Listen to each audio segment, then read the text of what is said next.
Hey everybody, welcome back. Klaus here from revolutionizeyourhealth.eu, and it's time for lesson number 8 and the sixth layer of the pyramid. So what we're looking at here today is exercise and workout. So some people are pretty surprised that these are included so high up in the pyramid, but if you follow the rest of the lessons, I think you understand that without the base layer, we can actually not expect much results from our exercise and workout. First, we need to create the necessary energy to include these as a natural part of our lives.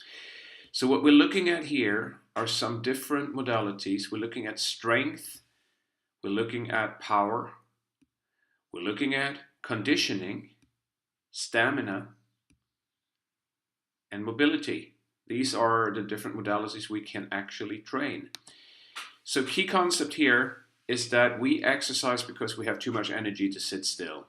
And the prerogative here is to create that energy. If you don't have that energy, I would recommend you don't force yourself to exercise. I would recommend you put that energy into creating the energy that you want to exercise, okay? Let's look at how our ancestors lived once more. They hunted, they escaped dangers, acute stress, you remember? And they did some practicing. And just like wildlife, once you reach a certain level of proficiency hunting, you actually hone your skills by hunting. You don't need to practice that much anymore. So this means they got a lot of low intensity movement on almost every day of their lives.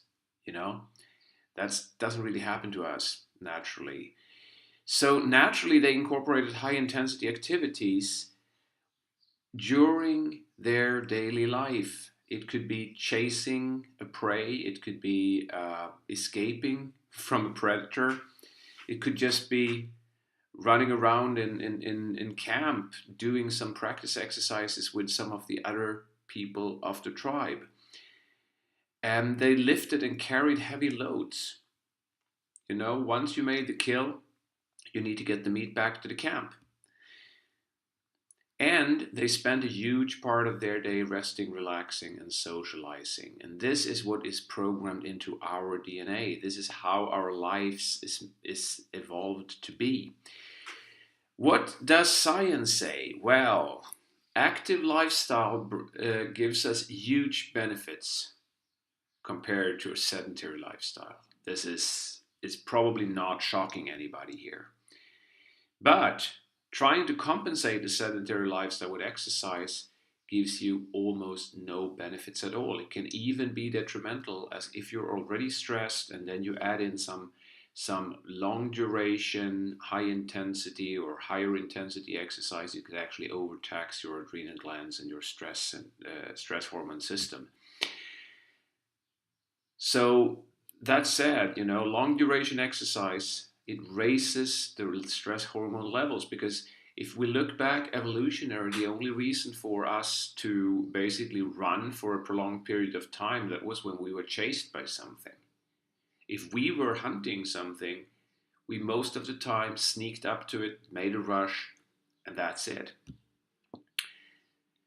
On the other hand, low intensity exercise over long duration is very beneficial. But you need to get that down low, and most people actually never train below 65% of heart rate. This is more like a swift hike than a run.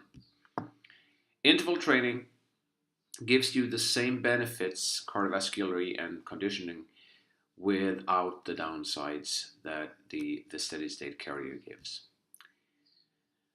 And the funny thing is that we primarily lose maximum strength, power, and mobility when we age. Conditioning is something that is rather easily maintained and developed. So the area where most people put most of their effort is actually the least important area in exercise and workouts. So overall activity level matters most. If you do exercise, it has to be looked at as a complement to an already active life. It's not a compensation for a sedentary lifestyle. And of course, the benefits here are directly dependent on rest and nutrition. You know, you can never out eat a lousy life. You can never out train a lousy nutrition, and you can never out sleep lousy food. Smart exercise routine includes daily mobility drills, lift heavy stuff a few times a week. This could be in the gym, but it could also just be some chores outside. Sprints and intervals a few times a week. And if you want to, you can do some cardio below 65% of maximum heart rate. That's it for today, folks. If you haven't been there already, go to revolutionizeyourhealth.eu and you can sign up for the newsletter and get the whole presentation and the worksheet in your mail for free. And I'm just thanking you for taking the time to watch this video. I really appreciate that. This is Klaus from revolutionizeyourhealth.eu. Be good, be well, and peace be the journey. Have a great day. Bye.